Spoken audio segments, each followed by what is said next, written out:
अल्प समय के लिए अशोकनगर जिले के ग्रामीण क्षेत्र में पहुंचकर कांग्रेस की फायर ब्रांड नेत्री साधना भारती का भाजपा पर हमला। बोली, जिस तरह भगवान श्री कृष्ण ने अर्जुन का सारथी बनकर पांडवों को महाभारत का विजेता बनाया था, उसी तरह जनता को श्री कृष्ण का रूप धारण करके यादवेंद्र यादव का साथ देना होगा। शुक्रवार की शाम को अचानक कांग्रेस की फायर ब्रांड नेत्री साधना भारती अशोकनगर जिले की मुंगावली विधानसभा के लोधी बाहुल कुछ गांव में पहुंची और अपने चिर परिचित अंदाज में भाजपा से लेकर मोदी, अमित शाह व ज्योतिरादित्य सिंधिया पर तीखे हमले किए और कहा कि जिस तरह भगवान श्री कृष्ण ने अर्जुन का सारथी बनकर पांडवों को महाभारत का विजेता बनाया था, उसी तरह जनता को श्री कृष्ण का रूप धारण करके यादवेंद्र यादव का साथ देना होगा। इसके अलावा मंगलसूत्र वाले मुद्दे पर भी साधना भारती ने भाजपा पर हमला बोला। साथ ही राम के नाम पर भी कांग्रेस के लिए लगभग 4 लोधी बाहुल गांव में अचानक पहुंचकर कांग्रेस प्रत्याशी यादवेंद्र सिंह यादव के लिए वोट मांगे। अर्जुन का सारथी बनकर पांडवों को महाभारत का विजेता बनाया था। आज इस डोंगरा की जनता को श्री कृष्ण भगवान का रूप धारण करना होगा और अर्जुन रूपी गांव यादवेंद्र सिंह यादव जी का साथ देना होगा। आपको हाथ के पंजे के सामने वाला बटन दबाकर आदरणीय यादवेंद्र यादव जी को भारी से भारी बहुमत देकर विजयी बनाना होगा। भारी से भारी बहुमत देकर विजयी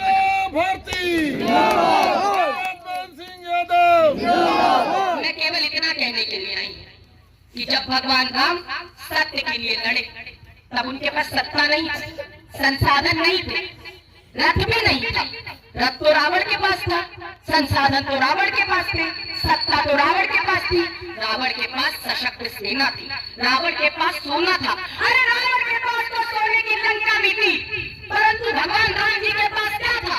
भगवान राम जी के पास आशा थी, भगवान राम जी के पास आस्था थी, भगवान राम जी के पास त्याग था, भगवान राम जी के पास तपस्या थी, भगवान राम जी के पास करुणा थी, भगवान राम जी के पास दया थी, भगवान राम जी के पास प्रेम था, भगवान राम जी के पास स्नेह था, भगवान राम जी के पास सत्य और संघर्ष से लड़ने की साधना थी, भगवान राम जी के पास अन्याय के खिलाफ खड़े होने का साहस था, भगवान राम जी के खिलाफ अन्याय के खिलाफ न्याय की जंग जीतने का हौसला था। और आखिरकार उसी हौसले ने साधना भारती को देखी और इस लड़ने में भाजपा अर्थात भारत चलाओ पार्टी, भाजपा अर्थात भारतीय जहरीली पार्टी, भाजपा अर्थात भारतीय चुगलेबाज पार्टी, भाजपा अर्थात भारतीय झूठबाज पार्टी को राजनीतिक रूप से इतना गहरा गाड़ेगी, इतना गहरा दफनाएगी कि सांप्रदायिकता, भ्रष्टाचार और अवसरवादिता का अस्तित्व समाप्त हो जाए। इनका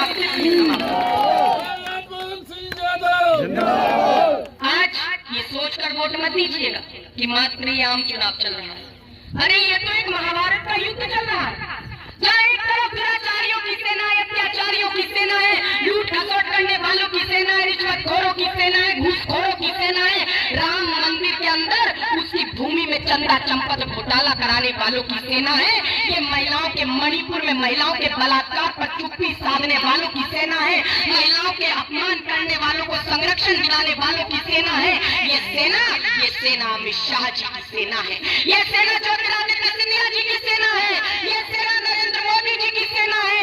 अरे ये सेना तो कलयुग के कुकर्मी कौरवों की सेना है, कलयुग के कुकर्मी कौरवों की सेना है। तो दूसरी तरफ सत्यतावादियों की सेना है, पवित्रतावादियों की सेना है, मानवतावादियों की सेना है, धर्मनिरपेक्षतावादियों की सेना है। अरे मनरेगा देकर रोजगार की गारंटी दिलाने वालों की सेना है। महिलाओं का सम्मान करते हुए महिलाओं को नगर निगम निकाय पंचायतों में 50% तक का आरक्षण दिलाने वालों की सेना है। भोजन की गारंटी का कानून बनाने वालों की सेना है, सूचना का अधिकार दिलाने वालों की सेना है। अरे संचार क्रांति लाकर आपके सबके हाथों में मोबाइल पहुंचाने वालों की सेना है। ये सेना आपके बेटे, आपके समाज से उनके मंगलसूत्र का सम्मान याद नहीं आया था। इन्हीं मोदी जी के गठबंधन करने वाले संजय निषाद जी ने तो भगवान राम जी की माता कौशल्या के सत्यत्व पर संदेह जताया था। तब भाजपा वालों और मोदी जी आपको मंगलसूत्र के सम्मान समझ नहीं आया था।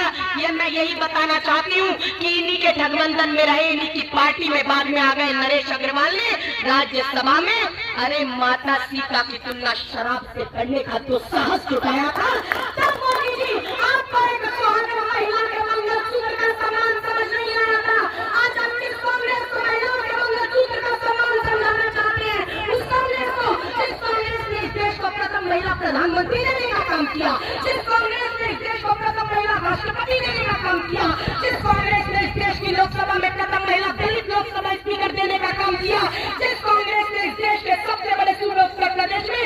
प्रथम मुख्यमंत्री एक महिला को बनाने का काम किया था। अरे उस कांग्रेस को आप महिला के सुहागन के मंगलसूत्र का सम्मान मत समझाइए, पहले खुद एक चुटकी भर सिंदूर और मंगलसूत्र का मान समझ चाहिए, तब किसी को उपदेश सुनाइए। साधना भारती यादवान सिंह यादव। मैं हमेशा कहती हूँ कि अगर आदरणीय उमा भारती जी बुंदेलखंड भारती जी को मध्य प्रदेश की जनता ने मध्य प्रदेश के प्रथम महिला मुख्यमंत्री पद तक पहुंचाया, भाजपा ने उन्हें पहले मुख्यमंत्री पद से हटाया, पार्टी के बाहर का रास्ता दिखाया। जैसे इसी अपराधी को तड़ी पार कर लिया जाता है, ऐसे ही मेरी दादी समान उमा भारती जी को मध्य प्रदेश की राजनीति से भाजपा ने तड़ी पार कराने का काम किया। और जब पार्टी में वापस बुलाया तो हाथ में कमंडल थमाया और कहा, उमा जी अब मध्य प्रदेश आने की जरूरत नहीं, अब तो आप उत्तर प्रदेश चाहिए। और उमा भारती जी को उत्तर प्रदेश भिजवाया गया। पहले चरखारी से चुनाव लड़ाकर चरखारी के चक्कर में फंसाया गया, फिर झांसी से चुनाव लड़ाकर झांसी का झांसा दिलाया गया। लेकिन उत्तर प्रदेश में आदरणीय उमा भारती जी का सम्मान भाजपा ने करने का काम नहीं किया। अगर आदरणीय उमा भारती जी का सही महीने में भाजपा ने सम्मान किया होता तो बीते उत्तर प्रदेश के विधानसभा चुनावों के बाद आदरणीय उमा भारती जी को उत्तर प्रदेश का मुख्यमंत्री बनाने का काम किया गया था। लेकिन भाजपा उपयोग करना जानती है। मैंने कई बार आदरणीय उमा जी को कहते हुए सुना है कि भाजपा लोगों और नेताओं का उपयोग कुछ इस प्रकार करती है जिस प्रकार कोई व्यक्ति जलेबी खाने के लिए दोना और पत्तल का उपयोग करता है। जलेबी खाने के लिए जलेबी का पूरा रस चूसने तक तो दोने को अपने पास रखते हैं, परंतु फिर दोने को फेंक दिया जाता है। इसी प्रकार भाजपा ने केशुभाई पटेल का उपयोग किया, मदन लाल खुराना का उपयोग किया, माननीय उमा भारती जी का उपयोग किया और स्वर्गीय माननीय कल्याण सिंह जी का भी उपयोग किया था। और जब माननीय कल्याण सिंह जी को दूध में से मक्खी की तरह भाजपा ने राजनीति से उत्तर प्रदेश की बाहर फेंकाया था, तब स्वर्गीय कल्याण सिंह जी जोश में आए थे। उन्होंने गरज की आवाज में कहा था कि मैं भाजपा को गहरा गड्ढा खोद के उसके अंदर काट दूंगा, दफना दूंगा, सुपर से काट कर दूंगा। स्वर्गीय कल्याण सिंह जी ने गड्ढा बहुत ही बड़ा खोदा। अरे गड्ढा तो बहुत ही गहरा खोदा, मगर उस गड्ढे में कल्याण सिंह जी भाजपा को नहीं दफना पाए थे। अरे उस गड्ढे में तो स्वर्गीय कल्याण सिंह जी राजनीतिक रूप से स्वयं कूद पड़े थे और इतना गहरा कूद पड़े थे कि चश्मा लगाने पर भी किसी को नजर नहीं आए, चश्मा लगाने पर भी किसी को नजर नहीं आए। पर जो